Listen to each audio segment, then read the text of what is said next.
الرحمن الرحیم الحمدللہ حمدا کثیرا طیبا مبارکا فیہ کما یحب ربنا ویرضا یا رب لک الحمد کما ینبغی لجلال وجہک وعظیم سلطانک اشہد ان لا الہ الا اللہ وحدہ لا شریک لہ الہا واحدا احدا صمدا لم یتخذ صاحبۃ ولا ولدا ولم یکن لہ کفوا احد اللہم صلی علی محمد کل ما ذکرہ الذاکرون وصلی علی محمد کل ما غفل عن ذکرہ الغافلون رب یسر ولا تعسر وتمم بالخیر رب اشرح لی صدری ویسر لی امری واحلل عقدۃ من لسانی یفقہوا قولی رب زدنی علما کثیرا نافعا حسبنا اللہ نعم الوکیل نعم المولا و نعم النصیر بسم اللہ الرحمن الرحیم۔ آج ہم سورۃ البقرہ کا رکوع نمبر 6 پڑھیں گے۔ جیسا کہ پچھلے رکوع میں بھی بات ہو رہی تھی کہ پچھلے رکوع سے بنی اسرائیل سے خطاب ہو رہا ہے اور پچھلے رکوع میں ایمان اور اعمال صالحہ سے متعلق مختصراً بات ہوئی تھی۔ ابھی جو اللہ رب العزت نے بنی اسرائیل کو نعمتیں دیں اور خاص برتاؤ کیے، لیکن ان کی جو نافرمانیاں تھیں، پھر اللہ رب العزت کی جانب سے جو ان پہ عذابات مسلط ہوئے، ان کا تذکرہ ہے۔ یا بنی اسرائیل، اے بنی اسرائیل، اے اولاد یعقوب۔ جیسا ہم نے پڑھا ہے کہ یہ اسرائیل حضرت یعقوب علیہ السلام کا لقب ہے۔ نبی صلی اللہ علیہ وسلم کے بہت نام ہیں اور حضرت یعقوب علیہ السلام کے 2 نام ہیں، باقی سب پیغمبروں کے ایک نام ہیں۔ تو یہ اسرائیل حضرت یعقوب علیہ السلام کا دوسرا نام ہے، اور اسرائیل کا مطلب ہے اللہ کا بندہ۔ تو انہیں یا بنی اسرائیل کہہ کر کے پکارنے کا بھی مقصد یہی ہے کہ انہیں احساس ہو جائے کہ ہم اللہ تعالیٰ کے بندے کی اولاد ہیں، تو ہمیں اللہ تعالیٰ کی اطاعت شعاری والی زندگی گزارنی چاہیے۔ یا بنی اسرائیل، اے بنی اسرائیل، اذکروا، یاد کرو، نعمتی التی، میری نعمتوں کو، وہ جو انعمت، انعام کی میں نے، علیکم، تم پر، وَأَنِّي فَضَّلْتُكُمْ، اور یہ کہ میں نے فضیلت دی تم کو، علی العالمین، جہانوں پر، تمام جہانوں پر۔ ایک تو یہاں اللہ رب العزت نعمت یاد دلوا رہے ہیں، کیونکہ جب کسی کے احسان کو یاد رکھا جائے تو شکر گزاری والی کیفیت بھی پیدا ہوتی ہے اور اطاعت شعاری والی بھی کیفیت پیدا ہوتی ہے۔ 2 کیفیتیں احسان کو یاد رکھنے سے پیدا ہوتی ہیں۔ جیسے اولاد کو بھی یاد دلایا جاتا ہے، ماں اکثر یاد دلاتی ہے احسانات کہ میں نے تمہارے لیے کتنی قربانیاں دیں، تو جب وہ بچے کے ذہن میں والدین کی قربانیاں رہتی ہیں تب وہ شکر گزاری والی کیفیت بھی رکھتا ہے کہ آپ نے ہمارے ساتھ اتنا احسان کیا، آپ کا بہت شکریہ، اور پھر اطاعت شعاری والی زندگی بھی گزارتا ہے کہ مجھے اپنے والدین کی فرما برداری کرنی چاہیے کیونکہ انہوں نے میرے پہ بڑے احسانات کیے۔ تو اللہ رب العزت بھی نعمتیں یاد دلوا رہے ہیں کہ کس طرح کن موقعوں پہ۔ ایک تو اجتماعی نعمتیں ہوتی ہیں سر سے لے کے پاؤں تک جو اللہ رب العزت نے آزاد دیے، پھر جیسے اللہ رب العزت نے پوری کائنات پیدا فرما دی انسانوں کے لیے اور ان کو اشرف المخلوقات بنا دیا، یہ تو سب کے لیے یکساں ہے، لیکن خاص برتاؤ میں جو اللہ رب العزت نے بنی اسرائیل کو نعمت عطا فرمائی، اللہ رب العزت ان کا تذکرہ فرما رہے ہیں۔ پہلے اجمالاً کہا کہ میں نے تمہیں نعمت عطا فرمائی اور میں نے تمہیں جہاں والوں پہ فضیلت دی۔ ایک تو خاص برتاؤ، یہ معنی بھی مراد لیا جا سکتا ہے اور یہ معنی بھی مراد لیا جا سکتا ہے کہ اس وقت کے جتنے بھی جہاں یعنی جتنے لوگ تھے ان سب لوگوں میں بنی اسرائیل کو اللہ رب العزت نے فوقیت عطا فرمائی ہے، اشرف بنایا انہیں۔ پھر جیسا کہ ہم نے پہلے بھی پڑھا کہ بنیادی عقائد ہمارے 3 ہیں، ایک توحید ہے، ایک رسالت ہے، ایک عقیدہ آخرت ہے۔ تو قرآن شریف میں جا بجا اللہ رب العزت توحید کا بھی، رسالت کا بھی تذکرہ فرما رہے اور آخرت کا بھی تذکرہ فرما رہے کہ فکر آخرت ایک انقلابی عقیدہ ہے. جب آخرت کی فکر لگ جاتی ہے تو بندہ یوں ہی متوجہ ہو جاتا ہے کہ مجھے اللہ تعالیٰ کی فرما برداری والی زندگی گزارنی چاہیے، کیونکہ مرنا ہے، اللہ رب العزت کے ہاں پیشی ہوگی. اللہ رب العزت جیسی میں نے زندگی گزاری ویسے ہی مجھے میرا انجام بھی ہوگا، یا تو جنت کی صورت میں یا جہنم کی صورت میں. تو اس لیے اللہ رب العزت جا قرآن کے اندر جو ہے آخرت کا تذکرہ فرما رہے ہیں. تو یہاں بھی بنی اسرائیل سے کہا جا رہا ہے کہ وَاتَّقُوا، اور ڈرو، یومن، اس دن سے کہ لا تجزی، نہیں کام آئے گی، نفسن، کوئی بھی جان، عن نفسن، کسی بھی جان کے، کہ کوئی شخص بھی کسی شخص کے میدان حشر میں کام نہیں آئے گا. اب تھوڑا سا توجہ دیجئے گا کہ دنیا کے اندر ایک دوسرے کا تعاون کرنے کا چند طریقے ہوتے ہیں، کہ اگر ایک طریقے کے ساتھ کوئی کسی کا تعاون نہیں کر سکتا، مدد نہیں کر سکتا، تو دوسرا طریقہ اختیار کرتا ہے. دوسرے طریقے سے مدد نہیں کر سکتا تو تیسرے طریقے سے مدد نہیں کر سکتا تو چوتھا. یا کچھ لوگ ایک طریقے سے مدد کر سکتے ہیں، دوسرے سے نہیں کر سکتے، دوسرے سے کر سکتے تو تیسرے سے نہیں کر سکتے، تیسرے سے کر سکتے ہیں نہیں کر سکتے تو چوتھے سے. اسی طرح دنیا کے اندر ایک دوسرے کی معاونت کے جتنے بھی طریقے ہیں، سارے طریقوں کی اللہ رب العزت نے اس آیت میں نفی کر دی کہ آخرت میں یہ نہیں چلے گا، آخرت میں یہ نہیں چلے گا. سب سے پہلے کس کی نفی کی؟ کہ لا تجزی نفس عن نفس، نہیں کام آئے گا کوئی شخص بھی کسی شخص کے کچھ بھی. اب یہ کس اعتبار سے کام نہیں آئے گا؟ کہ اس کی طرف سے مطالبہ ادا نہیں کر سکتے گا. مطالبہ کیسے؟ جیسے ہم اکثر شاید احادیث مبارکہ میں بھی پڑھا ہو یا کوئی واقعہ سنا ہو کہ کسی کے پاس ایک ہی نیکی تھی اور کسی کے پاس ایک نیکی کم تھی، تو اس نے کہا کہ میری نیکی بھی اس کو دے دی جائے. ایسا کوئی واقعہ سنا ہوگا. تو اس کی ایک نیکی دے دینے کی وجہ سے اللہ رب العزت نے اس کی بخشش فرما دی. تو یہاں کہا جا رہا ہے کسی کا مطالبہ ادا نہیں کیا جائے گا، یعنی کوئی بندہ وہاں یہ نہیں کہہ سکے گا کہ میری عبادت لے لیں، میرے نماز روزہ لے لیں، اے اللہ میرے والدین کی جان چھوڑ دیں، میرے والدین کی بخشش فرما دیں، میرے والدین کے لیے جنت کا فیصلہ فرما دیں. ایسا مطالبہ ادا نہیں کیا جائے گا. اب کیوں نہیں کیا جائے گا؟ یہ ساری چیزیں جو ہم پڑھ رہے ہیں نا، اس چار چیزیں ہیں معاونت کی، اور چاروں قبول نہیں ہوں گی. کس وجہ سے؟ کہ اگلے کے پاس ایمان کی دولت نہیں ہے. جب ایمان کی دولت نہیں ہے تو دنیا میں خود بھی کچھ کمائے گا نا، تو اس کے لیے بھی اللہ فرما رہے کہ فلا نقیم لہ یوم القیامت وزنا، ہم میدان حشر میں اس کے لیے میزان ہی نہیں رکھیں گے. بے شک سارے رفائی کام اس نے خود کیے، بہت اچھے کام کیے، اخلاق و کردار تھا، سب تھا، لیکن یہ ہے کہ پاس ایمان نہیں تھا. تو دنیا میں کی گئی اس کی اپنی بھی اچھائیاں قبول نہیں ہوں گی، تو میدان حشر میں کوئی دوسرا اپنی اچھائیاں اس کو دے تو کیسے قبول ہو سکتی ہیں؟ ایسا نہیں ہوگا. تو سب سے پہلے جو یہ کہا جا رہا ہے لا تجزی نفس عن نفس شیئا، تو یہ اس کا معنی یہ ہے کہ کسی کا مطالبہ، کوئی کسی کی طرف سے مطالبہ ادا نہیں کرے گا، کوئی کسی کی طرف سے اپنی عبادات نہیں دے سکے گا کہ میری عبادات لے لیں اس کو، یا اللہ اس کی بخشش فرما دیں، اس کو جنت میں داخل فرما دیں. ایسا نہیں چلے گا. پہلی بات یہ نہیں چلے گی. دوسرا ولا یقبل منہا شفاعہ، اور نہیں قبول کی جائے گی اس کی طرف سے کسی کی بھی سفارش.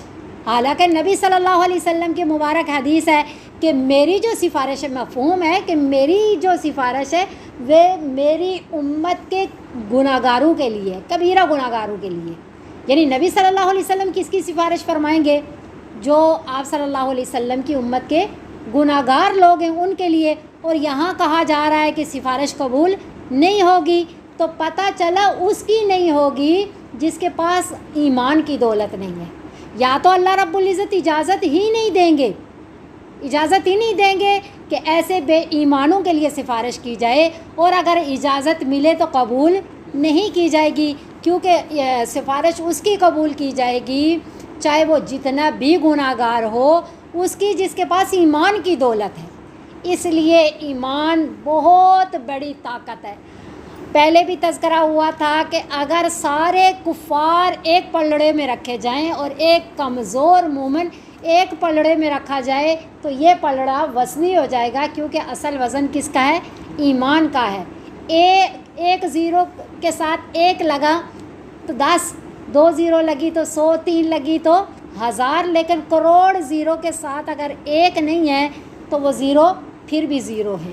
تو یہاں بھی ہمیں اندازہ لگانا چاہیے کہ دنیا میں معاونت کے جتنے طریقے ہیں وہ آخرت میں ایمان نہ ہونے کی وجہ سے قبول نہیں کیے جائیں گے۔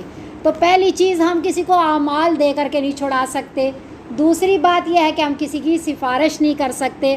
اور تیسری چیز ہے، دنیا میں ایسا بھی ہوتا ہے کوئی کسی کی سفارش کر لے، پھر ایسا بھی ہوتا ہے کہ وَلَا يُؤْخَذُ مِنْهَا عَدْلٌ، اور نہیں لیا جائے گا اس کی طرف سے کوئی فدیہ۔ یعنی دنیا میں ایک بات یہ بھی چلتی ہے نا کہ جن کے پاس پیسے ہوتے ہیں وہ دوسرے کی معاونت پیسوں کے ذریعے کرتے ہیں، جن کے پاس اعمال ہیں اعمال کے ذریعے، جن کے پاس جان ہے جان کے ذریعے، جن کے پاس جو ہے مال ہے مال کے ذریعے کرتے ہیں۔ تو مال بھی وہاں نہیں چلے گا کہ کوئی یہ کرے کہ بھائی میں اس کی طرف سے اتنے پیسے دیتا ہوں، اتنی مالیت ادا کرتا ہوں، اے اللہ اس کی بخشش کر دی جائے۔ تو کسی سے مال لے کر کے کسی کی بخشش نہیں کی جائے گی اگر اس کے پاس ایمان نہیں ہے۔ اور چوتھا طریقہ کیا ہوتا ہے؟ اگر کوئی مال کے ذریعے مدد نہیں کر سکتا تو کوئی طرفداری کرتا ہے، کوئی حمایت کرتا ہے، کوئی اپنا جاہ و جلال دکھاتا ہے کہ کوئی بڑا بندہ آ کے کہہ دیتا ہے کہ بھائی میں کہہ رہا ہوں، تو دوسرا بندہ اس کے ڈر کی وجہ سے مان لیتا ہے۔ تو وہاں کسی کا جاہ و جلال بھی نہیں چلے گا کہ کوئی کسی کی طرفداری کرے، کوئی کسی کی حمایت کرے اور آگے اس کی حمایت قبول کر کے اگلے بندے کی بخشش ہو جائے، ایسا نہیں ہوگا۔ تو 4 طریقے دنیا کے اندر مدد کرنے کے ہوتے ہیں۔ اللہ رب العزت نے کسی بندے کے اندر اگر ایمان نہیں ہے تو ان 4 طریقوں کی نفی کر دی کہ آخرت میں سوچ کے آنا ایسا نہیں ہوگا۔ ایمان کی دولت لے کے آنا اور اپنے ایمانوں کو تر و تازہ رکھنا، اعمال صالحہ کے ذریعے ان میں اضافہ کرتے رہنا، کیونکہ ایمان کے بغیر آخرت میں کامیابی کا کوئی چارہ نہیں، کچھ بھی نہیں ہے۔ تو یہ تو فکر آخرت تھی جو بنی اسرائیل کو اللہ رب العزت نے اس آیت کے ذریعے سمجھایا، فکر لگائی۔ آگے اللہ رب العزت جو فرمائے خاص خاص برتاؤ میں اے بنی اسرائیل میں نے تمہیں فضیلت دی، آگے اللہ ان خاص خاص برتاؤ کا جو خاص خاص فوقیت دی نا، خاص خاص باتوں میں اللہ رب العزت نے بنی اسرائیل کو اس کا تذکرہ فرما رہے ہیں کہ وَإِذْ نَجَّيْنَاكُمْ۔ وَإِذْ جہاں بھی آتا ہے مطلب یہ ہوتا ہے کہ وہ وقت یاد کرنے کے قابل ہے، کہ اس وقت کو یاد کرو کہ جب نجیناکم نجات دی ہم نے تم کو۔ یہ نبی صلی اللہ علیہ وسلم کے وقت کے جو یہودی ہیں اللہ ان کو خطاب فرما رہے ہیں، تو گو کہ نعمتیں ان کے آبا و اجداد کو ملی تھیں، لیکن نعمتوں کے اثرات نسلوں تک جاری رہتے ہیں۔ اللہ رب العزت نبی صلی اللہ علیہ وسلم کے زمانے کے بنی اسرائیل کو خطاب فرما کر کے یہ بات فرما رہے ہیں کہ نجات دی ہم نے تم کو من آل فرعون، فرعون کے متعلقین سے، یسومونکم سوء العذاب، چکاتے تھے وہ تم کو بہت بڑا عذاب۔ کیا عذاب تھا؟ یذبحون ابناءکم، ذبح کرتے تھے وہ تمہارے بیٹوں کو، ویستحیون نساءکم، اور تمہاری عورتوں کو زندہ چھوڑ دیتے تھے۔ اتنی سخت قسم کی سزا تھی، اور یہ کیوں تھی کہ اس فرعون کو کسی نے بتا دیا تھا کہ تمہاری جو بادشاہت ہے، کوئی بچہ پیدا ہوگا بڑا ہو کر کے وہ تمہاری بادشاہت کو ختم کر ڈالے گا۔ تو اس وجہ سے بنی اسرائیل کے جتنے بھی بچے پیدا ہوتے، فرعون نے یہ قانون رکھ دیا تھا کہ بچوں کو ذبح کر دیا جائے اور عورتوں کو چھوڑ دیتا تھا۔ ایک تو عورتوں سے فکر نہیں تھی کہ یہ میری بادشاہت کو ختم کریں گی، اور دوسرا یہ تھا کہ وہ بچیاں بڑی ہو کر کے عورتیں بنتی اور ان کی خدمت گاری کا کام کرتی تھی، اپنا ہی مطلب تھا۔ اس وجہ سے خواتین بچیوں کو تو قتل نہ کرتا، لیکن بچوں ساروں کو قتل کر دیا جاتا، ذبح کر دیا جاتا۔ تو اللہ فرما رہے ہیں کہ وفی ذالکم، اور اس بات میں بلاء آزمائش ہے، من ربکم، تمہارے رب کی طرف سے، عظیم بہت بڑی، کہ اس بات میں تمہارے رب کی طرف سے بہت بڑی آزمائش ہے۔ آزمائش دنیا میں بھی ہم دیکھتے ہیں 2 طریقوں سے آتی ہے، اللہ یا تو نعمت دیتے ہیں یا مصیبت، نعمت چھین کر کے یا نعمت دے کر کے، 2 طریقے آزمائش کے اللہ رب العزت نے۔ جو نعمتوں والے ہوتے ہیں نا، ہم سوچتے ہیں کوئی بھی نعمت ملی ہو تو ہم آزمائش سے نکل گئے، ہمارے پہ آزمائش نہیں ہے، وہ آزمائش ان پہ ہے جو مصیبت میں ہے، حالانکہ ایسا نہیں ہوتا۔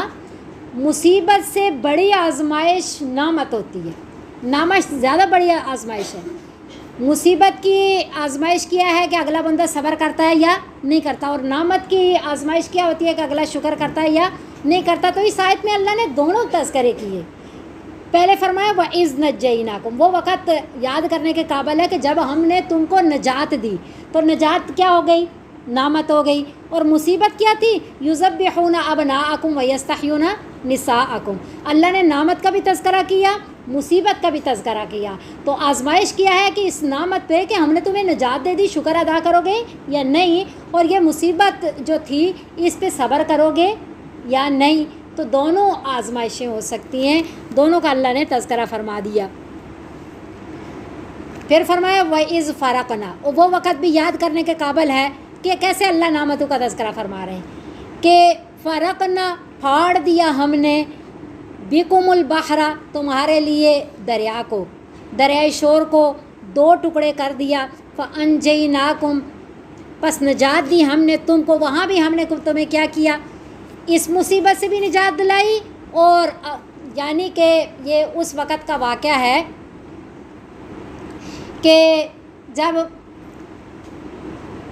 حضرت موسیٰ علیہ السلام کی پرورش ہوئی، حضرت موسیٰ علیہ السلام بڑے ہوئے، حضرت موسیٰ علیہ السلام کو پیغمبری ملی، اس کے بعد انہوں نے بہت ہر طریقے سے فرعون کو سمجھانے کی کوشش کی، دعوت دی، سارا سلسلہ چلا، نہیں کوئی بات بنی۔ تو اللہ رب العزت نے حضرت موسیٰ علیہ السلام کو حکم دیا کہ بنی اسرائیل کو لے کر کے راتوں رات چل نکلیے، یعنی خفیہ طریقے سے آپ یہاں سے نکل جائیے۔ تو جب حضرت موسیٰ علیہ السلام سارے بنی اسرائیل کو لے کر کے نکلے، تو پھر پیچھے سے فرعون جو تھا وہ بھی اپنے لشکر کے ساتھ چلا۔ ہوا ایسے کہ آگے دریا آ گیا اور پیچھے سے لشکر بھی پہنچ گیا۔ اس وقت بنی اسرائیل ڈر گئے۔ ہم قرآن شریف کی آیات میں ہم پڑھتے ہیں کہ اس وقت انہوں نے حضرت موسیٰ علیہ السلام سے کہا کہ اب تو ہم پھنس گئے، اب ہم کیا کریں گے؟ تو اس وقت حضرت موسیٰ علیہ السلام نے فرمایا تھا کہ ان ربی معی سیہدین، ان معی ربی سیہدین، کہ بے شک میرا رب میرے ساتھ ہے، وہ عنقریب ہماری رہنمائی فرمائیں گے۔ تو بہرحال اس وقت کا تذکرہ ہے کہ دریا آگے آ گیا، لیکن ہم نے تمہیں نجات دی، دریا میں راستے بنا دیے، بنی اسرائیل گزر گئے۔ اور فرعون نے جب دیکھا تو وہ بھی پیچھے چلا، حضرت موسیٰ علیہ السلام اور بنی اسرائیل کے اپنے لشکر کے ساتھ دریا کے اندر چلا گیا۔ تو پانی ہر طرف سے آپس میں ویسے ہی مل گیا جیسا کہ پہلے تھا۔ اور اللہ رب العزت فرما رہے ہیں کہ وَأَغْرَقْنَا آلَ فِرْعَوْنَ، غرق کر ڈالا ہم نے فرعون کے متعلقین کو۔ اور اندازہ لگائیے اللہ کیا فرما رہے ہیں، وَأَنْتُمْ تَنْظُرُونَ، اور تم یہ منظر دیکھ رہے تھے۔ یہ کتنی بڑی بات ہوتی ہے۔ جو اس دن میں حدیث پڑھ رہی تھی نبی صلی اللہ علیہ وسلم کی، کہ نبی صلی اللہ علیہ وسلم فرما رہے ہیں جس کا مفہوم ہے کہ میں یعنی اپنے بھائیوں سے مل جاؤں۔ تو نبی صحابہ نے فرمایا کہ ہم ہیں نا، تو نبی صلی اللہ علیہ وسلم نے فرمایا کہ آپ تو میرے ساتھی ہو، میرے بھائی وہ ہیں کہ جنہوں نے مجھے دیکھا بھی نہیں تو وہ مجھ پہ ایمان لائیں گے۔ خیر لمبی حدیث ہے، مختصر تھوڑی سی یہ بات بتائی کہ دیکھو دیکھنا، ایک منافقین تھے نبی صلی اللہ علیہ وسلم کے زمانے کے، ان المنافقین فی الدرک الاسفل من النار کے الفاظ ہے کہ جہنم کے نچلے درجے میں ہیں۔ تو وہ کیوں کہ ایک بات یہ بھی ہے اس میں کہ انہوں نے قرآن اترتا ہوا دیکھا، نبی صلی اللہ علیہ وسلم کو دیکھا، ہر چیز ان کے سامنے تھی، لیکن پھر بھی وہ مومن نہیں بنے۔ تو یہاں اللہ فرما رہے وَأَنْتُمْ تَنْظُرُونَ، دیکھو تم دیکھ رہے تھے کہ کس طریقے کے ساتھ اللہ رب العزت نے تمہاری مدد کی کہ تم ان سے بچ ہی نہیں سک رہے تھے، اور یہاں کس طرح بند ہو گئے کہ ایک سائڈ پہ دریا ہے اور ایک سائڈ پہ فرعون اپنے لشکر کے ساتھ آ گیا، لیکن اللہ رب العزت نے حضرت موسیٰ علیہ السلام کو حکم دیا، لاٹھی ماری، وہ 12 راستے بن گئے اور تم نے دریا کو پار کر لیا، اور جو تمہارے دشمن سے تمہاری آنکھوں کے سامنے اللہ نے کس طرح پانی واپس ملا کر کے ان کو غرق کر ڈالا۔ تو یہ سب کچھ کرنے والا اللہ تعالیٰ ہے۔ جب اتنا یقین ہے، ہو گیا ہے دیکھنے کی وجہ سے، تو پھر تم اطاعت شاری والی زندگی کیوں نہیں گزارتے؟ اس طرح اللہ رب العزت جو نعمتیں ان پہ عطا کی اللہ نے انہیں، تو اس کا تذکرہ فرما رہے ہیں آگے۔ وَإِذْ وَعَدْنَا، وہ وقت یاد کرنے کے قابل ہے جب وعدہ کیا ہم نے موسیٰ علیہ السلام سے 40 لیلہ 40 راتوں کا۔ پہلے 30 راتیں تھیں۔ یہ واقعہ تب ہوا جب بنی اسرائیل پار ہو گئے اور بعضوں کے نزدیک مصر میں چلے گئے، اور بعضوں کے نزدیک جو ہے کسی اور جگہ ٹھہرے، اور وہاں جب اطمینان ہو گیا ہر طرف سے، یعنی فرعون اور ان کے ظلم و ستم سے نجات ہو گئی، تو انہوں نے حضرت موسیٰ علیہ السلام سے کہا کہ ہمیں اگر اللہ رب العزت کسی کتاب کی صورت میں اب شریعت دے دیں تو اب ہمارے لیے عمل کرنا آسان ہوگا، اب ہم کسی تنگی تکلیف میں نہیں ہیں، تو آپ اللہ رب العزت سے درخواست کریں کہ اللہ رب العزت ہمیں کوئی شریعت، کوئی کتاب دے دیں، ہم انشاءاللہ عمل کریں گے۔ تو اللہ رب العزت نے، حضرت موسیٰ علیہ السلام نے اللہ رب العزت سے درخواست کی، اللہ رب العزت نے وعدہ فرمایا، کوہ طور پہ آنے کو کہا کہ آپ کوہ طور پہ آئیں تو میں آپ کو کتاب دوں گا۔ حضرت موسیٰ علیہ السلام کوہ طور پہ گئے 30 دن کے لیے، اور 30 دن بعد جو ہے اللہ رب العزت نے ان کو تورات دی، لیکن یہ ہے کہ حضرت موسیٰ علیہ السلام روزے کی حالت میں تھے، اور انہوں نے 30 دن کے بعد روزہ افطار کر لیا، اور اللہ رب العزت کو روزے دار کی منہ کی جو بو ہے وہ بہت پسند ہے، تو اللہ رب العزت نے مزید 10 دن روزہ رکھنے کو فرمایا۔ انہوں نے مزید 10 دن اور روزے رکھا، تو پھر ادھر ظاہری بات ہے لیٹ ہو گئے، 30 دن کی بات ہوئی تھی، 40 دن لگ گئے، اور ادھر یہ سلسلہ ہوا تھا کہ سامری نامی ایک بندہ تھا بنی اسرائیل کے اندر، اس نے حضرت جبرائیل علیہ السلام کے گھوڑے کے قدموں کے نیچے سے ایک مٹی لی، اور وہ مٹی جو ہے ایک قالب بنا کر کے، قلب کہتے ہیں دل کو اور قالب کہتے ہیں جسم کو، اس ایک بچھڑا نما ایک جسم بنایا، اور اس کے اندر وہ لگی مٹی ڈالی تو وہ بولنا شروع ہو گیا۔ تو جب وہ بولنا شروع ہو گیا تو کچھ بنی اسرائیل کے جو حالات تھے، جاہل لوگ تھے، انہوں نے اس کی پرستش شروع کر دی کہ یہی رب ہے، اور اسی کی پرستش شروع کر دی، اسی کو ماننا شروع کر دیا۔ تو اس کا تذکرہ فرما رہے ہیں اللہ رب العزت کہ وَإِذْ وَعَدْنَا، اور جب وعدہ کیا ہم نے موسیٰ علیہ السلام سے 40 راتوں کا، ثُمَّ اتَّخَذْتُمُ الْعِجْلَ، پھر بنا لیا تم نے بچڑے کو معبود، مِن بَعْدِهِ، اس کے بعد، وَأَنْتُمْ ظَالِمُونَ، اور تم ظلم کر رہے تھے، تم ظالم تھے کہ کس طرح تمہارے سامنے فرعون غرق ہوا، اس کے پورا لشکر غرق ہو گیا، کس طرح تمہارے کہنے پہ اللہ رب العزت نے حضرت موسیٰ علیہ السلام کو کوہ طور پہ بلا کر کے کتاب دینے کو کہا، اور پیچھے تم نے یہ اتنا بڑا ظلم کر لیا کہ بچھڑے کی پرستش شروع کر دی۔ پھر اللہ رب العزت اللہ ہیں، اتنی بڑی اس دن میں بیان سن رہی تھی کہ اللہ رب العزت سب سے زیادہ کس بات سے ناراض ہوتے ہیں؟ کوئی چوری کرے تو بھی ناراض ہوتے ہیں لیکن سب سے زیادہ ناراض نہیں ہوتے، کوئی زنا کرے تو بھی ناراض ہوتے ہیں لیکن سب سے زیادہ ناراض نہیں ہوتے، بڑے بڑے کبیرہ گناہ بھی کوئی کرے نا تو ناراض ہوتے ہیں اللہ، لیکن سب سے زیادہ ناراض نہیں ہوتے۔ سب سے زیادہ ناراض کس پہ ہوتے ہیں؟ شرک پہ ناراض ہوتے ہیں کہ میں نے ہی ان بندوں کو پیدا کیا، اور میں وحدہ لا شریک ہوں، اور میں ساری نعمتیں انسان کی تخلیق اور تخلیق کے بعد اس کی بقا کے انتظامات سارے اللہ نے کیے، اور ہم پرستش دوسروں کی شروع کر دیں۔ اسی لیے اللہ فرماتے ہیں ان اللہ لا یغفر ان یشرک بہ ویغفر ما دون ذلک لمن یشاء، اللہ شرک کو کبھی بھی نہیں بخشیں گے، ہاں اس کے علاوہ جس طرح کے بھی گناہ ہیں اللہ چاہیں گے تو معاف فرما دیں گے، لیکن شرک لے کر کے چلے گئے شرک تو اللہ کبھی بھی معاف نہیں فرمائیں گے۔ تو بہرحال یہ دنیا کے اندر ہی تھا. پھر اللہ رب العزت نے ان کو معاف فرما دیا. لیکن اللہ نے توبہ کی ایک صورت رکھی. ابھی ہم پڑھتے ہیں اللہ کیا فرما رہے ہیں, ثم عفونا, ثم بعد کے لیے آتا ہے نا, کافی بعد کے لیے. پھر معاف کر دیا ہم نے تم کو من بعد ذالک, اتنی بڑی غلطی کے بعد بھی, شرک والی غلطی کے بعد بھی ہم نے تمہیں معاف کر دیا. لعلکم تشکرون, تاکہ تم شکر گزار بن جاؤ, تاکہ تم احسان مانو. لعل کا مطلب ہوتا ہے توقع ہے, ہو سکتا ہے, امید ہے کہ تم شکر گزار بن جاؤ.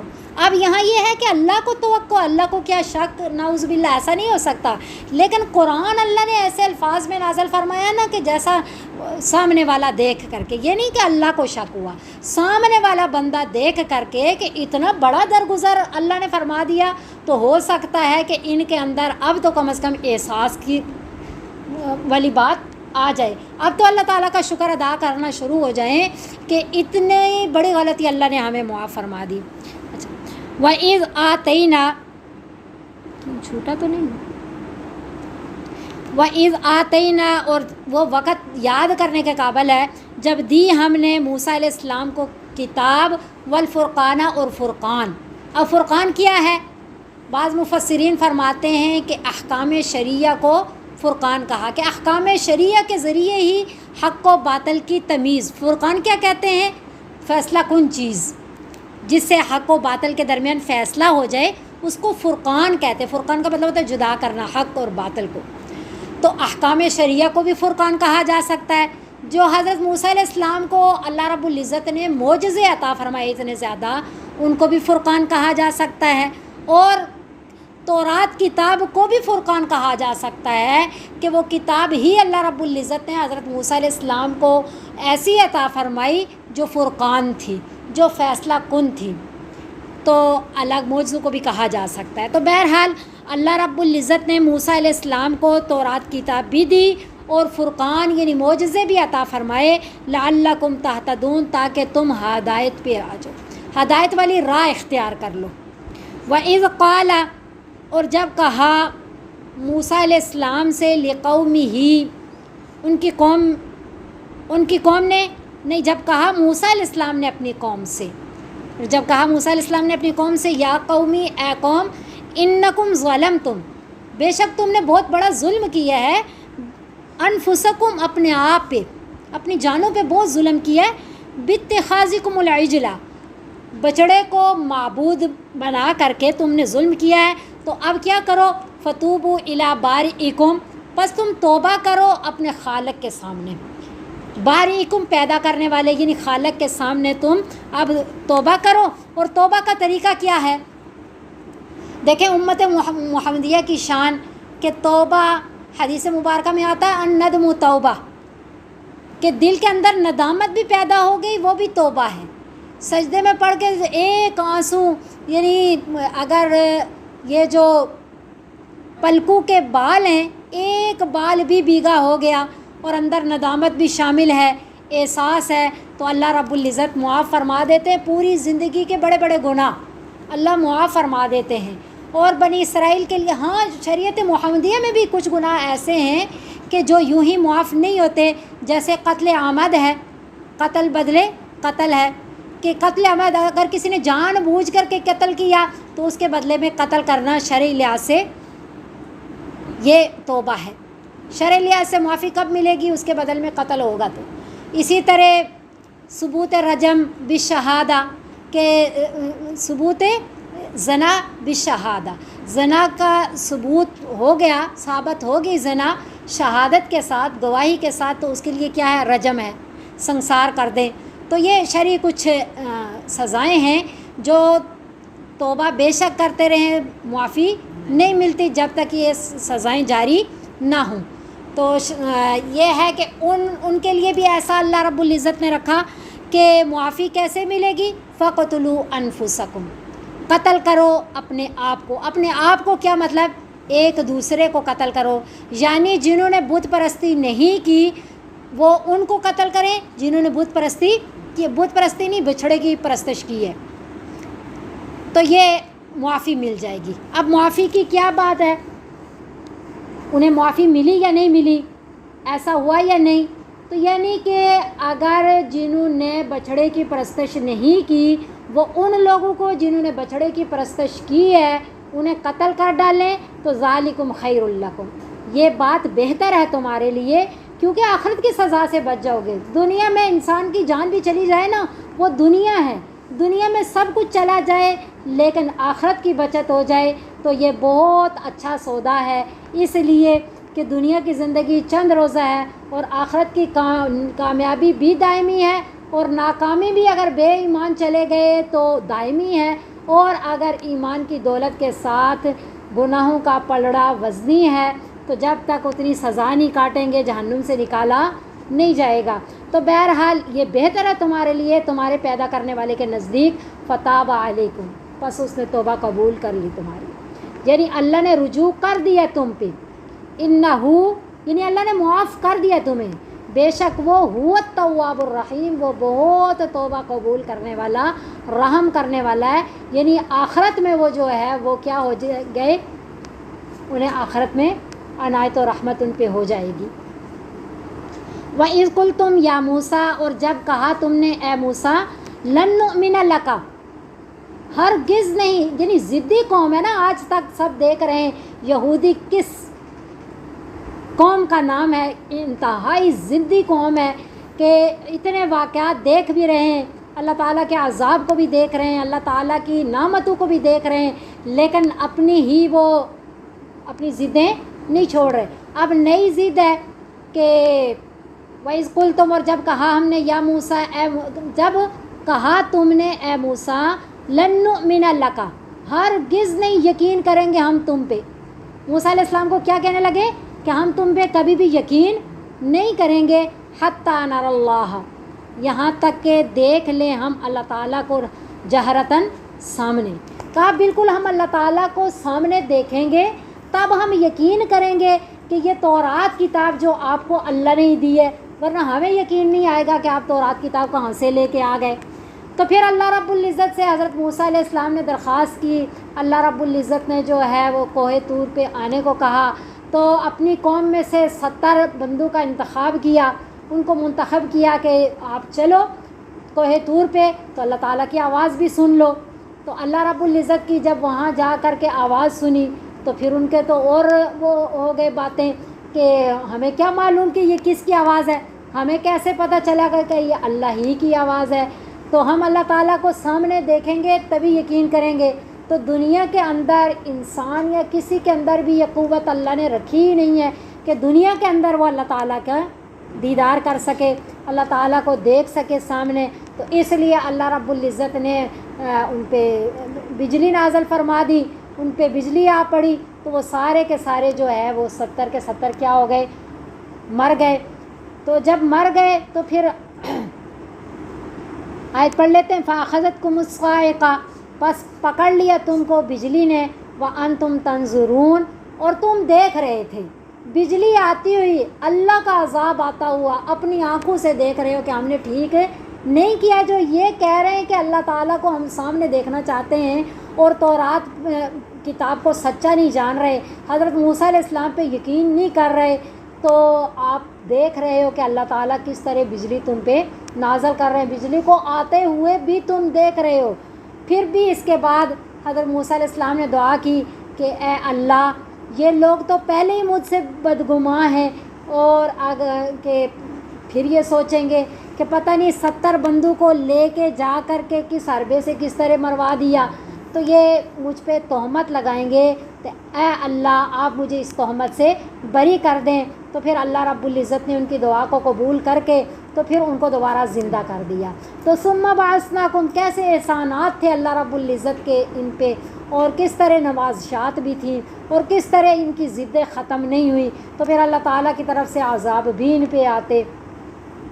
ثم بعثناکم، پھر زندہ کر دیا ہم نے تم کو، من بعد موتکم، تمہاری موت کے بعد، لعلکم تشکرون، تاکہ تم شکر ادا کرو۔ اس کا بھی وہی معنی ہے جو میں نے آپ کو پہلے بتایا۔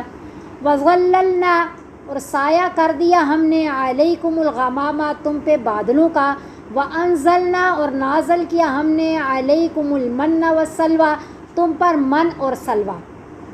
اب یہ جو ابھی ہم واقعہ پڑھ رہے ہیں یہ واقعہ ہے اصل میں یہ جو بنی اسرائیل تھے یہ شام کے رہنے والے تھے. حضرت یوسف علیہ السلام جب چلے گئے تھے مصر، اس کے بعد جو ہے جب حضرت یوسف علیہ السلام کو بادشاہت ملی، ان کے بنی اسرائیل سارے حضرت یعقوب علیہ السلام کے ساتھ مصر میں آ گئے اور پھر مصر میں ہی مقیم ہو گئے. اور پھر یہ یہاں سے مصر سے کب نکلے، یہ جو ابھی ہم نے واقعہ پڑھا کہ پھر حضرت موسیٰ علیہ السلام کو اللہ نے کہا کہ ان کو لے کر کے یہاں سے نکلیے. تو پھر واپس جب ان کو نجات ملی فرعون سے، فرعون غرق ہو گیا، تو بعض مفسرین فرماتے ہیں کہ واپس یہ مصر میں آ گئے، کیونکہ مصر میں اب ان کو کوئی تکلیف نہیں تھی، ان کا گھر بار سب کچھ ظاہری بات ہے مصر میں ہی تھا، تو اس لیے یہ مصر میں واپس آ گئے. اور بعض فرماتے ہیں کہ کسی دوسری جگہ جا کے رہنا شروع ہو گئے، لیکن یہ ہے کہ ان کا اصل شہر تھا شام. تو اب شام واپس فتح کرنے کو کہا اللہ نے کہ اب جو ہے آپ اپنا ملک فتح کر لیجئے اور اب اپنے ملک میں جا کر کے تو رہائش پذیر ہو جائیے. تو پھر اس کے لیے ان بنی اسرائیل پھر چل پڑے کہ ہم جاتے ہیں اور اپنا ملک جو ہے وہ فتح کرتے ہیں. اور جب قریب پہنچے اور اس جگہ کا پتہ کروایا تو انہیں پتہ چلا کہ عمالقہ قوم جو ہے اس پہ مسلط ہے، ان کی بادشاہت ہے، اور وہ بہت ہی سخت قسم کے لوگ ہیں، بڑے جنگجو ہیں. اور اتنا زیادہ خوف ان کے دل کے اندر آ گیا کہ انہوں نے پکا انکار کر دیا کہ ہم جو ہے جہاد کے لیے بالکل بھی نہیں جائیں گے، وہ تو ہمیں بالکل ختم کر ڈالیں گے، وہ تو اتنی سخت قوم ہے، جنگجو قوم ہے. حتیٰ کہ ہم قرآن شریف کی آیت میں پڑھتے ہیں کہ انہوں نے اتنا کہہ ڈالا کہ فَاذْهَبْ أَنْتَ وَرَبِّكَ فَقَاتِلَا إِنَّا هَاهُنَا قَاعِدُونَ، کہ اے موسیٰ علیہ السلام آپ اور آپ کا رب جائیے، نعوذ باللہ آپ جہاد کیجئے، ہم یہاں ہی بیٹھے، ہم نہیں جاتے. جب کہا نا اِنَّا هَاهُنَا قَاعِدُونَ، ہم یہاں ہی بیٹھے ہیں، تو اللہ رب العزت نے وہاں ہی ان کو بند کر دیا. وہ ایک میدان تھا جس کو میدان تیہ کہتے ہیں، تیہا بھی کچھ لوگ بولتے ہیں، تیہا اور تیہ بھی کہتے ہیں.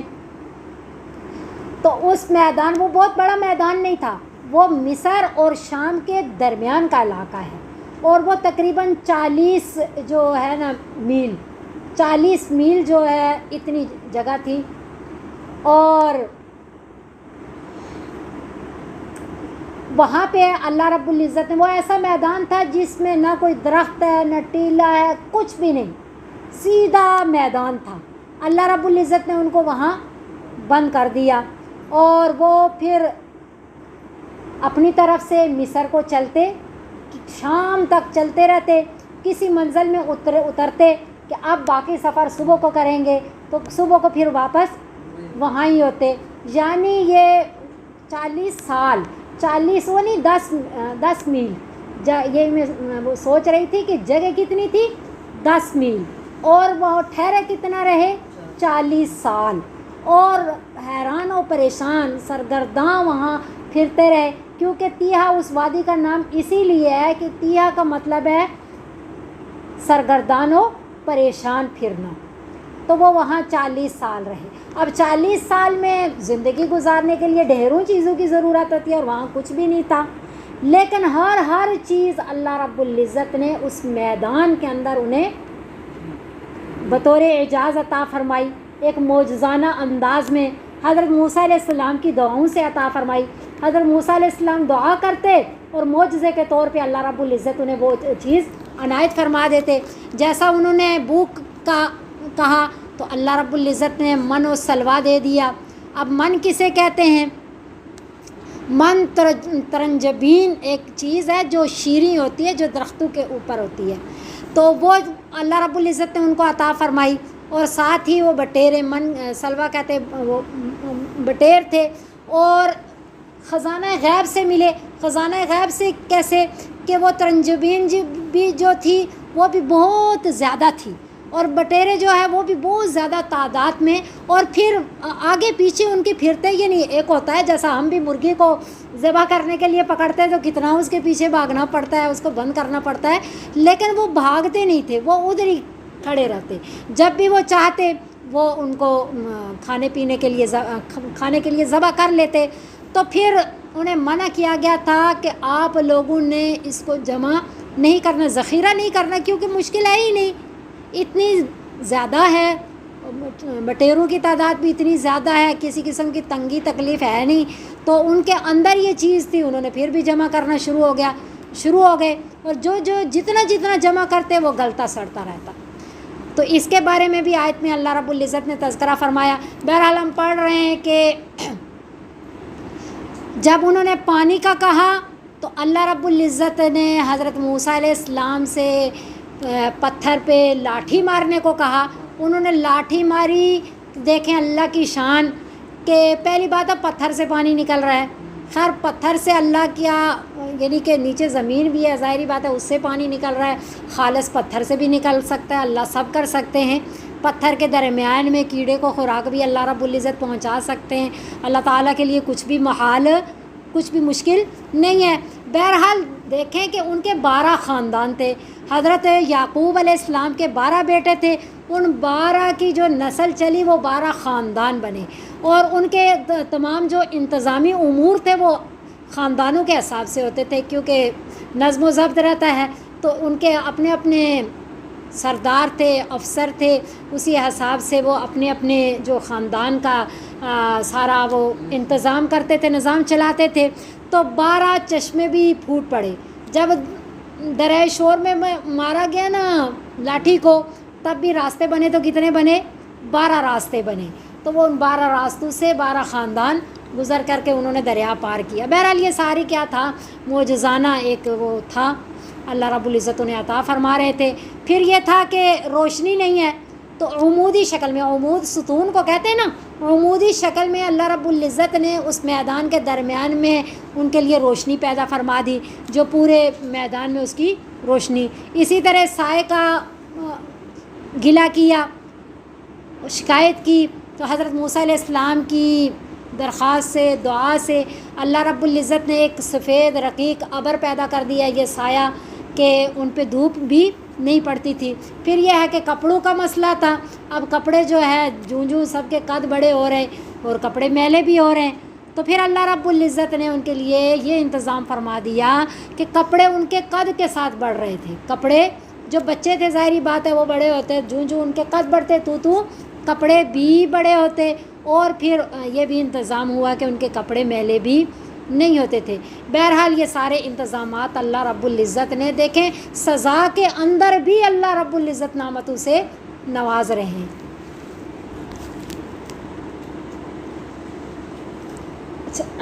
وَظَلَّلْنَا عَلَيْكُمُ الْغَمَامَ، اور سایہ کیا ہم نے تم پر بادلوں کا ایک نعمت. وَأَنزَلْنَا، اور نازل کیا ہم نے علیکم تم پر المن، من، والسلوى، اور سلوہ. پھر کہا کلو، کھاؤ، من طیبات ما رزقناکم، پاکیزہ چیزوں سے جو ہم نے تمہیں من و سلوہ کی صورت میں رزق دیا.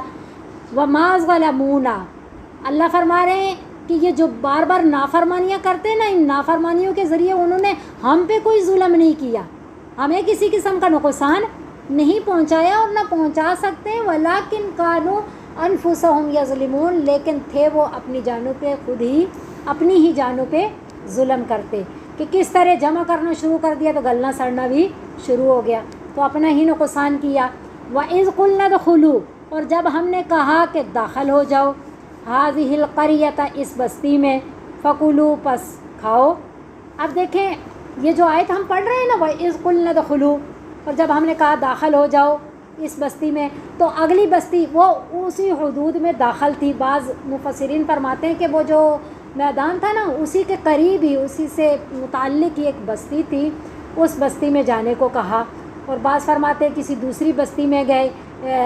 بعد میں جو ہے انہوں نے عمالقہ قوم سے جہاد بھی کیا حضرت یوشع کی سرکردگی میں، اور پھر جو ہے اس کو فتح کر کے پھر وہاں گئے، اپنے ہی علاقے شام میں، اپنے ہی ملک میں چلے گئے.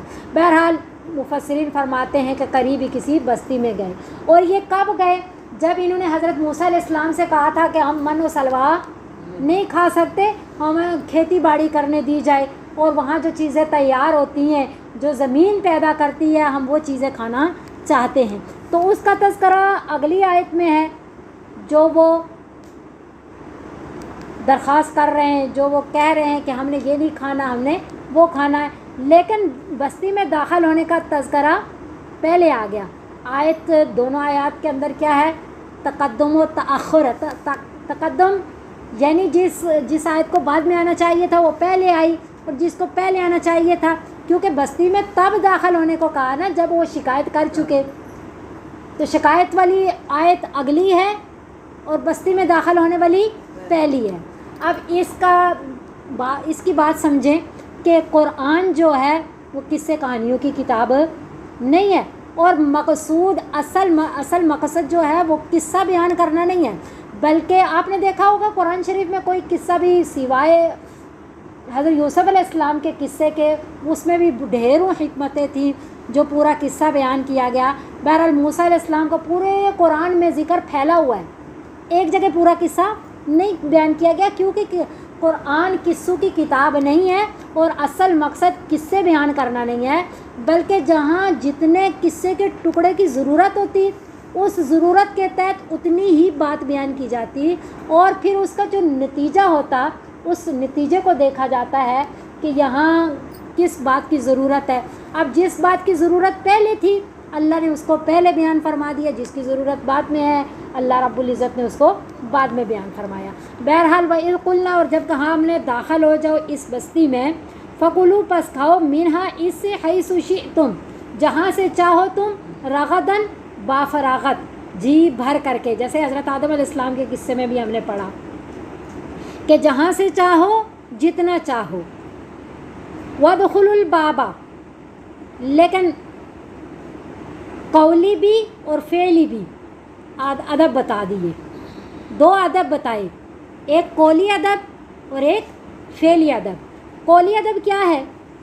بات کے ذریعے کہ وَادْخُلُوا الْبَابَ، داخل ہو جاؤ دروازے سے، سجدن، جھکے ہوئے، یہ سجدن سجدے کو کہتے ہیں نا، لیکن سجدے کا مطلب کیا ہوتا ہے؟ جھکنا، یعنی جھک کر کے جیسے مؤدبانہ انداز میں گزرتے ہیں ایسے آپ لوگوں نے دروازے سے گزرنا ہے۔ یعنی اپنی جو ڈٹھائی ہے، ہاں ضدی قوم تھے، سر اٹھا کر کے ان میں عاجزی ان کی ساری تھی نہیں، تو کہا کہ چلو اللہ رب العزت نے آپ کی اس بات کو بھی تسلیم کر لیا، آپ کو وہ بستی عطا کر رہے ہیں جس میں آپ اپنی مرضی کی کھیتی باڑی کر کے جو زمین کی چیزیں وہ جو زمین اگاتی ہے کھانا چاہتے ہیں آپ چلے جائیں، لیکن طریقہ کار کیا ہے کہ آپ نے ادب سے جانا ہے، مؤدبانہ انداز کہ جھکے ہوئے داخل ہونا ہے، یہ فعلی ایک طریقہ ہے فعلی۔ اور قولی کیا ہے؟ وَقُولُوا حِطَّةٌ، فعلی ادب بھی ہو قولی بھی ہو کہ کہتے ہوئے کیا جاؤ، حِطَّةٌ، کہ اے اللہ ہمیں معاف فرما دیجئے، اے اللہ ہمیں معاف فرما دیجئے، ہماری مغفرت فرما دیجئے۔ نغفر لکم، یعنی حِطَّةٌ کا مطلب ہے توبہ توبہ کرتے کرتے جائیں، جھکے ہوئے جائیں، توبہ توبہ کرتے جائیں۔ نغفر لکم خطایاکم، معاف کر دیں گے ہم تمہاری خطاؤں کو، پچھلی ساری باتیں معاف ہو جائیں گی، بس اتنا کام کر لیجئے گا۔ ایک توبہ کا طریقہ ہے سر جھکا ہوا ہو اور زبان توبہ توبہ بول رہی ہو، اللہ معاف فرما دیں گے۔ اور آگے فرمایا وَسَنَزِيدُ الْمُحْسِنِينَ، اور عنقریب زیادہ دیں گے ہم محسنین کو۔ یہ تو جو یہ دو کام کرے گا اس کو تو زیادہ دیں گے، لیکن اندر اخلاص سے بھی بھرا ہوگا ہم اس کو اور زیادہ دیں گے، دل میں اخلاص بھی ہوگا۔ ایک تو یہ ہے، تین چیزیں ہیں نا، ایک فعلی ادب، ایک قولی ادب اور ایک قلبی ادب۔ جس کے اندر قلبی ادب بھی ہوگا نا، اندر سے محسن ہوگا نا، اخلاص کے ساتھ ایسا کرے گا۔ ایک تو یہ ہے کہ بس کہا گیا سر جھکا لو، سر جھکا لیا، تو توبہ توبہ کرتے جاؤ، توبہ توبہ کر لیا۔ ایک ہے اس کے ساتھ اس کا دل بھی شامل ہے، تو ہم اس کو اور زیادہ دیں گے، صرف معاف نہیں کر دیں گے بلکہ اجر عظیم بھی عطا کریں گے۔ تو انہوں نے کیا کیا؟ فَبَدَّلَ الَّذِينَ ظَلَمُوا، پس بدل دیا ان لوگوں نے جنہوں نے ظلم کیا، ظالم قوم تھی، قولاً بات کو انہوں نے بدل دیا، غیر الذی، سوائے اس کے، قیلا جو کہی گئی تھی، لہم ان سے، جو بات کہی گئی تھی ان سے وہ انہوں نے کیا کر دی؟ بدل ڈالی۔ انہیں کہا تھا حِطَّةٌ کہیں، انہوں نے کہا حَبَّةٌ فی شعرۃ، کہ دانہ چاہیے بالیوں کے اندر، یا پھر بولا حنطہ، حنطہ کہتے ہیں دانے کو، کہ حتہ کی بجائے حنطہ بولا، حتہ بخش دیجئے، اور حنطہ کا مطلب ہے دانہ دے دیجئے، ہمیں غلہ دے دیجئے۔ تو دیکھیں اس میں کیا ہے، اس میں اللہ تعالیٰ کے قول کا تمسخر ہے، مذاق اڑانا ہے، ساتھ کیا ہے، تحریف ہے، کلمے کو ہی بدل ڈالنا ہے۔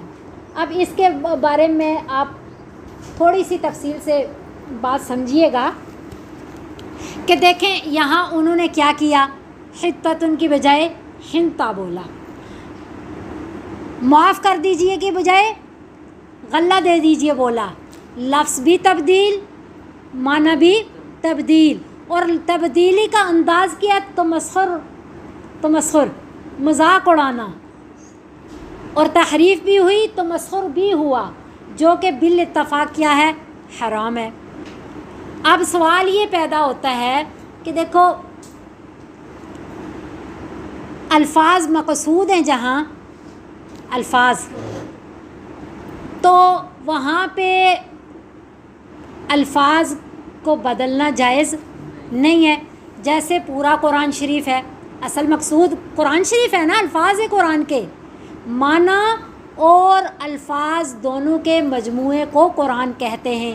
فرض کریں بالکل معنی تبدیل نہیں ہوا لیکن الفاظ تبدیل کر دیے تو تب بھی وہ قرآن نہیں رہا، کیونکہ قرآن الفاظ اور معنی کے مجموعے کا نام ہے۔ اب کوئی اچھا لفظ بولا، اسی طرح کا بولا، اس کا بھی وہی معنی ہے، اور جو قرآن میں لکھا ہوا ہے اس کا بھی وہی معنی ہے، لیکن بدل نہیں سکتے۔ کیوں نہیں بدل سکتے؟ کہ مقصود الفاظ ہیں، مقصود کیا ہے؟ الفاظ ہیں۔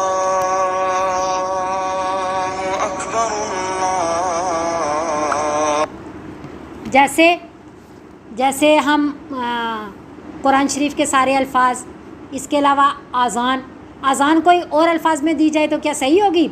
نہیں، ہم نماز یہ اذان کے الفاظ بدل نہیں سکتے کیونکہ مقصود الفاظ ہیں۔ اسی طرح ہم نماز میں جو پڑھتے ہیں سبحانک اللہم، یہ بدل سکتے ہیں الفاظ، ثنا کو بدل سکتے ہیں، درود شریف کو بدل سکتے ہیں، دعائے قنوت کو بدل سکتے ہیں، ہم نہیں بدل سکتے۔ کیوں نہیں بدل سکتے؟ کہ یہ اصل مقصود جو ہیں وہ الفاظ ہیں۔ تو پھر اگر مقصود الفاظ نہیں ہیں، معنی بھی تبدیل نہیں ہو رہا، تو پھر کیا بدل سکتے ہیں؟ اس کے بارے میں جمہور علماء فرماتے ہیں کہ پھر بدل سکتے ہیں، لیکن ایک شرط کے ساتھ۔ شرط یہ ہے کہ جو بدل رہا ہے، الفاظ بدل رہا ہے، کہ معنی میں ایک ذرہ برابر بھی کوئی فرق نہ آئے، اور وہ جہاں الفاظ مقصود ہیں ان کو بھی نہیں بدلے، جہاں الفاظ مقصود نہیں ہے صرف معنی مقصود ہے ان کو بدلے، لیکن وہ عربی دان بھی ہو۔ جب نبی صلی اللہ علیہ وسلم نے وہ حدیث بولی، اس موقع کے بارے میں بھی اسے معلوم ہو کہ کس حساب سے بولی، کیونکہ موقع دیکھیں، کسی موقع پہ کس انداز سے بندہ بات کرتا ہے۔ ایک میں وہ کہتے ہیں نا، کتنا فرق پڑتا ہے، اٹھو مت بیٹھو، بولنے کا انداز، اٹھو مت بیٹھو، اٹھو مت بیٹھو، الفاظ وہی تین ہیں، اٹھو مت بیٹھو، لیکن بولنے کا انداز اس میں کتنا فرق ڈال رہا ہے۔ یہ کہہ رہا اٹھو مت بیٹھو، کہہ رہا اٹھو مت بیٹھو، بالکل متضاد ہو گیا نا۔ بولنے کا انداز بھی الفاظ میں بہت ساری تبدیلیاں لے آتا ہے، اس لیے اکثر علماء فرماتے ہیں کہ اگر الفاظ مقصود نہیں ہیں تب بھی معنی الفاظ تبدیل نہیں کر سکتے، معنی بالکل تبدیل نہ ہو پھر بھی الفاظ کو تبدیل نہیں کرنا چاہیے۔ جیسا انہوں نے مثال دی کہ نبی صلی اللہ علیہ وسلم کی ایک دعا ہے نا، رات کو سوتے ہوئے ہم پڑھتے ہیں، اللہم اسلمت نفسی الیک ووجہت وجہی الیک وفوضت امری الیک والجأت ظہری الیک رغبتا ورہبتا الیک لا ملجأ ولا منجا منک الا الیک آمنت بکتابک الذی انزلت وبنبیک الذی ارسلت۔ ایک صحابی یہ دعا پڑھ رہے، رات کو پڑھنے کی مسنون دعا ہے نا، ایک صحابی یہ دعا پڑھ رہے تو انہوں نے پڑھا وَبِنَبِيِّكَ الَّذِي أَرْسَلْتَ کی بجائے پڑھا وَبِرَسُولِكَ الَّذِي أَرْسَلْتَ۔ نبی صلی اللہ علیہ وسلم نے منع فرمایا کہ رسول نہ بولیں، نبی بولیں۔ نبی بولیں تو اس میں نبی صلی اللہ علیہ وسلم نے جو الفاظ بیان فرمائے اس میں اتنی سی تبدیلی بھی نبی صلی اللہ علیہ وسلم نے منع فرما دی کہ الفاظ چینج نہیں کرنا. بنبیک الذی ارسلت ہی بولو و برسولک الذی ارسلت نہیں بولو. تو اس کے بارے میں علماء فرماتے ہیں مفسرین کہ دیکھیں یہ جو نبی صلی اللہ علیہ وسلم نے فرمایا کہ نبی کی بجائے رسول نہ بولو، کیونکہ رسول عام ہے، نبی خاص ہے، نبی خاص ہے، تو اس میں مدح زیادہ ہو رہی ہے، تعریف زیادہ ہو رہی ہے، تو نبی صلی اللہ علیہ وسلم نے منع فرما دیا. دوسری بات یہ ہے کہ جو ادعیہ معصورہ ہیں، جو مسنون دعائیں ہیں، ان کے الفاظ بھی تبدیل نہیں کر سکتے. جیسا قرآن کے الفاظ نہیں تبدیل کر سکتے کہ مقصود الفاظ ہیں، اذان کے نہیں کر سکتے، نماز کی ثنا، درود شریف، تحیات، دعائے قنوت کے نہیں تبدیل کر سکتے. بالکل اسی طرح جو ہے ہم نبی صلی اللہ علیہ وسلم کی جتنی بھی مبارک دعائیں ہیں ان دعاؤں کے بھی الفاظ تبدیل نہیں کر سکتے. یہ جو نبی صلی اللہ علیہ وسلم نے فرمایا کہ نظر اللہ امرأن سمع مقالتی فبلغها کما سمعها، کہ نبی صلی اللہ علیہ وسلم نے فرمایا سرسبز و شاداب رہے، ہرا بھرا رہے، پھلتا پھولتا رہے وہ آدمی کہ جو میری بات کو سنے اور اس کو پہنچا دے ایسا ہی جیسا اس نے سنا. تو اس کے دو معنی ہو سکتے ہیں. سنا سے مطلب یہ ہے کہ اسی مفہوم کے ساتھ بیان کرے، مفہوم کو تبدیل نہ کرے، اور یہ بھی کہا جا سکتا ہے کہ الفاظ بھی تبدیل نہ کرے. بہرحال جن چیزوں میں مقصود الفاظ ہیں انہیں تبدیل کر ہی نہیں سکتے. جیسا انہوں نے حتتن کی بجائے ہنتا بولا، معنی بھی تبدیل ہو گیا، تحریف بھی ہو گئی، اور اوپر سے تمسخر بھی ہے. تو اس وجہ سے جہاں مقصود الفاظ ہوں وہاں تبدیل نہیں کر سکتے. فبدل الذین، پس بدل ڈالا ان لوگوں نے، ظلموا جنہوں نے ظلم کیا، قولاً بات کو، غیر الذی علاوہ اس بات کے، قیلا جو کہی گئی تھی، لہم ان کو، کہ انہیں حتتن کہا گیا تھا، انہوں نے حنتتن کہنا شروع کر دیا. تو اللہ فرماتے ہیں فانزلنا، بس نازل کر دیا ہم نے. دیکھیں اللہ نے کتنی مہربانیاں کی ہیں، لیکن وہ اپنی ضدوں سے ہٹے نہیں ہیں. تو اللہ فرماتے ہیں ہم نے نازل کر دی ان لوگوں پہ جنہوں نے ظلم کیا، رجزن عذاب من السماء، آسمان سے کوئی آفت نازل کر دی. اور مفسرین فرماتے ہیں وہ کیا تھا؟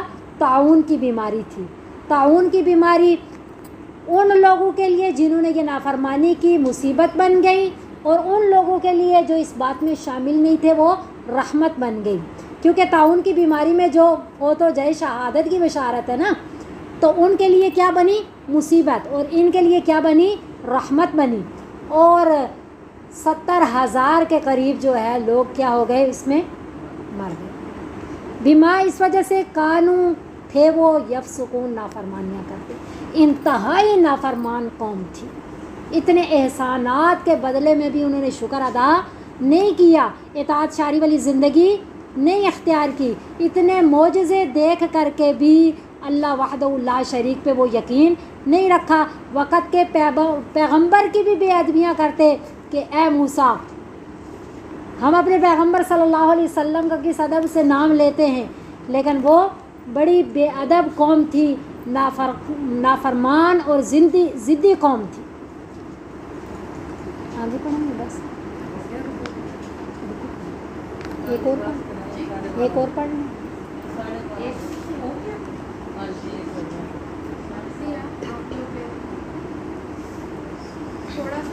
جی.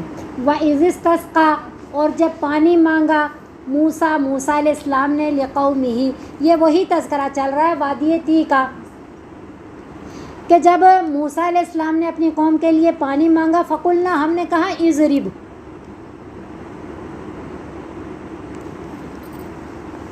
ماریے بعصاک الحجر، اپنی لاٹھی کو پتھر پر.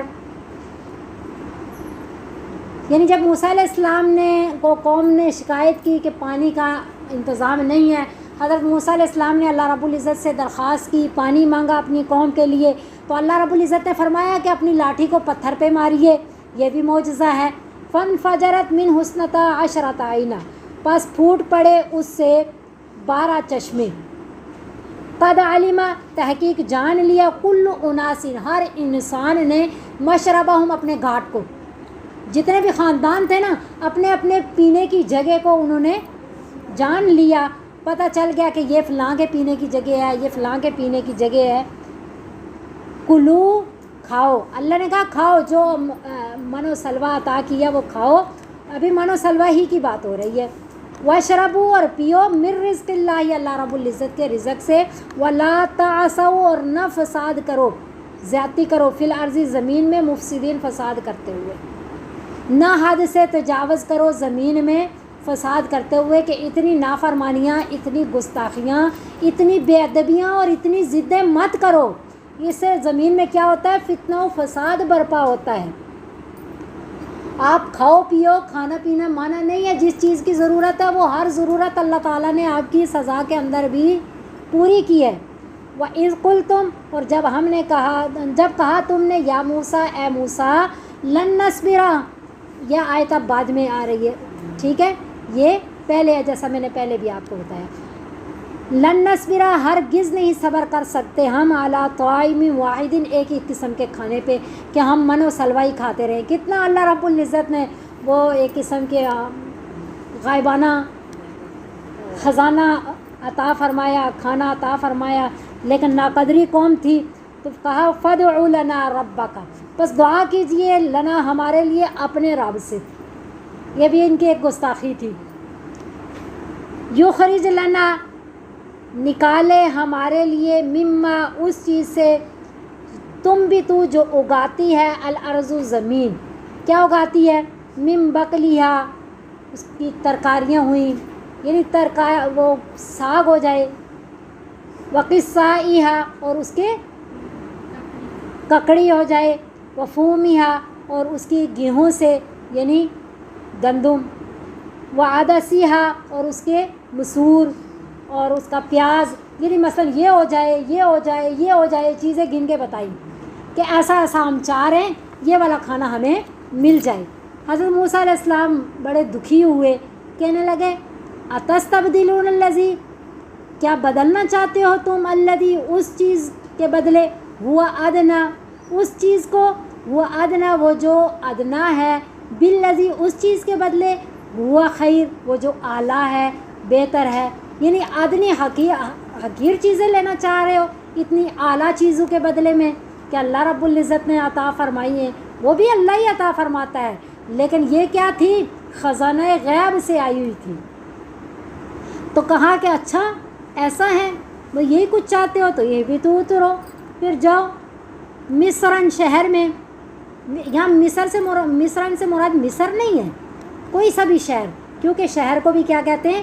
مصر، مصرن شہر میں، فَإِنَّ لَكُمْ پس بے شک تمہارے لیے ہوگا، وہ ہے ما سألتم جس کا تم نے سوال کیا، بس وہی ملے گا اب۔ وَضُرِبَتْ اللہ فرما رہے ہیں ٹھپا لگا دیا گیا، جما دی گئی، مار دی گئی، علیہم الذلۃ ان پر ذلت، والمسکنۃ اور بے کسی، مسکنت بے کس ہیں، ذلیل نا قدرے، کہ کہیں بھی ان کی قدر باقی نہیں رہی۔ قیامت تک کے لیے اللہ رب العزت نے ان یہودیوں سے سلطنت چھین لی، اقتدار چھین لیا، اقتدار انہیں قیامت تک مل نہیں سکتا۔ یہ جو جہاں کہیں بھی اقتدار کی صورت میں نظر آ رہے ہیں، وہاں یہ غلامی والی زندگی گزار رہے ہیں، وہاں ٹیکس دینا قبول کر کے رہ رہے ہیں۔ یہ جہاں فلسطین میں یہودیوں کا غلبہ محسوس ہو رہا ہے نا، یہ قرآن کی آیت جھوٹی نہیں ہو سکتی، یہ ان کا غلبہ نہیں ہے، یہ اصل میں یہ جو غلام بنے ہوئے ہیں امریکہ کے اور برطانیہ کے، یہ انہوں نے یہ یورپین ممالک جو ہیں، انہوں نے اسلام کی وہ کمزور کرنے کے لیے یہ اسرائیل کے نام سے ایک قسم کی چھاؤنی بنائی ہوئی ہے۔ فرض کریں ان کی یہاں سلطنت مان بھی لی جائے نا، تو پوری دنیا میں دیکھیں یہ تین بڑی قومیں ہیں نا، یہودی، عیسائی اور مسلمان۔ اب مسلمانوں کی کتنی سلطنتیں ہیں، عیسائیوں کی کتنی سلطنتیں ہیں، پھر بت پرستوں کی کتنی سلطنتیں ہیں، لا مذہب لوگ جو ہیں جن کا کوئی مذہب ہی نہیں ہے، اتنے ان کی کتنی سلطنتیں پوری دنیا کے اندر، ان سلطنتوں کے مقابلے میں اگر ایک نقطہ کے برابر ان کی وہاں وہ عارضی غلبہ جو نظر آ رہا ہے، وہ ان کی سلطنت نہیں ہے، وہ ان کے اقتدار نہیں ہے، وہ ان کی غلامی ہے۔ اللہ رب العزت نے ان سے حضرت موسیٰ علیہ السلام کے ذریعے کہلوا دیا کہ قیامت تک اب سلطنت آپ کو نہیں مل سکتی۔ وَإِذْ رَبُّكَ لَيَبْعَثَنَّ عَلَيْهِمْ إِلَىٰ يَوْمِ الْقِيَامَةِ مَن يَسُومُهُمْ سُوءَ الْعَذَابِ۔ ہر کوئی جہاں کہیں بھی جائیں گے یہ صرف ذلت پائیں گے، کسی کے دل میں ان کی قدر نہیں ہے۔ اللہ رب العزت نے وَضُرِبَتْ عَلَيْهِمُ الذِّلَّةُ وَالْمَسْكَنَةُ کے ذریعے ان کو بے کسی دے دی، ان کو ناقدری اور ذلت دے دی۔ ہاں، ایک آیت میں اللہ رب العزت سورہ آل عمران کی آیت میں کیا فرماتے ہیں؟ ضُرِبَتْ عَلَيْهِمُ الذِّلَّةُ أَيْنَمَا ثُقِفُوا إِلَّا بِحَبْلٍ مِّنَ اللَّهِ وَحَبْلٍ مِّنَ النَّاسِ، کہ ان پہ ذلت تھوپ دی گئی، ٹھپا لگا دیا گیا، جہاں کہیں بھی جائیں گے اینما ثقفوا، جدھر بھی جائیں گے ذلیل ہوں گے، ناقدرے ہوں گے، سلطنت ان کو نہیں مل سکتی۔ دو مستثنا چیزیں اللہ نے کر دی، الا بحبل من اللہ وحبل من الناس، یا اللہ تعالیٰ کے ذریعے سے یا پھر لوگوں کے ذریعے سے۔ اللہ تعالیٰ کے ذریعے سے کیسے؟ اللہ تعالیٰ کے ذریعے سے جیسے اللہ رب العزت نے عورتوں کو، بچوں کو، بیماروں کو، بوڑھوں کو جو جنگ کر ہی نہیں رہے ان کو مستثنا قرار دیا ہے، تو ان کی یہودیوں میں بچت ہو جائے گی وہاں۔ یہ کس کی طرف سے ہے؟ یہ اللہ تعالیٰ کی طرف سے ہے۔ اور لوگوں کی طرف سے کیسے؟ من الناس فرمایا، من المسلمین نہیں فرمایا کہ صرف مسلمان ہی نے وہ نہیں ٹیکس دینا قبول کرتے، کوئی دوسرے لوگ بھی نا، کوئی دوسرے ممالک والے بھی جو غیر مسلم ہیں وہ بھی اگر ان کو کوئی وہ دے دیتے ہیں، ٹیکس دینا قبول کر کے رہنے دیتے ہیں، تو وہاں بھی ان کو تھوڑی سی وہ مل جائے گی، لیکن وہ اقتدار نہیں ہوگا، وہ غلامی کی صورت ہوگی، کیونکہ ٹیکس دے کر کے رہنا کوئی اقتدار نہیں ہوتا، کوئی سلطنت نہیں ہوتی، صرف جو ہے ہاں ایک اور احادیث مبارکہ میں آتا ہے جس کا مفہوم یہ ہے کہ یہ جو ان کو اقتدار ملے گا نا، وہ اقتدار بھی عارضی ہوگا، وہ بھی محض لٹیروں کے جیسا اقتدار ہوگا۔ جیسے لٹیرے جو ہے نا اپنے اس کی وجہ سے، جاہ و جلال کی وجہ سے تھوڑا سا وہ اوپر آ جاتے ہیں، وہ ان کا اقتدار پھر بھی نہیں کہلاتا، وہ اپنے زور کی وجہ سے وہ کرتے ہیں۔ اور جو زور کی کیا جائے نا، ایک دن کی کیا ہوتی ہے وزیر اعظم اور چند دنوں بعد اسیر اعظم، زور سے یہ بنتا ہے، عارضی عزت ملتی ہے، دائمی عزت نہیں ملا کرتی۔ تو یہ کب ہوگا؟ جب دجال کا شور ہوگا، اس وقت ان کو اقتدار ملے گا، زور ملے گا، اور وہ زور بھی جو رہے گا صرف 40 دن رہے گا، 40 دن سے زیادہ نہیں ہوگا۔ تو ابھی بھی جو انہیں غلبہ ملا ہوا ہے نا فلسطین کے اندر، ہمیں یہ کبھی بھی یہ نہیں سوچنا چاہیے کہ یہ ان کا غلبہ ہے، یہ ان پہ مسلط ہو گئے، ایسا نہیں ہے۔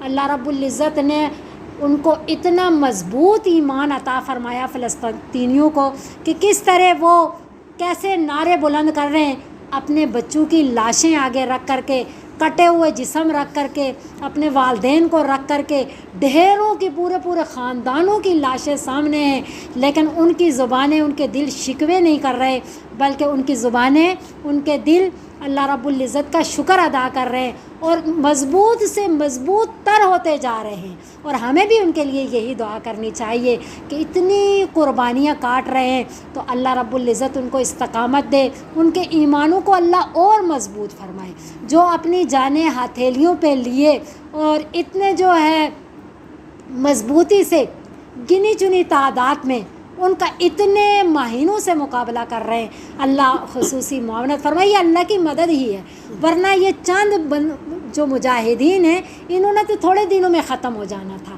پیچھے اللہ کی طاقتیں ہیں جو ان کو اتنا مضبوط، یہ جو دل کے اندر ایمان مضبوط ہو جاتا ہے نا، یہ بھی اللہ تعالیٰ کی دی ہوئی طاقت ہوتی ہے، ورنہ انسان کتنا کمزور ہے، تھوڑی دیر بچہ سکول سے نہ آئے تو کتنا ہم پریشان ہو جاتے ہیں، کتنی دفعہ گیٹ تک چکر لگاتے ہیں کہ اس ٹائم میں پہنچنا تھا ابھی تک نہیں پہنچا۔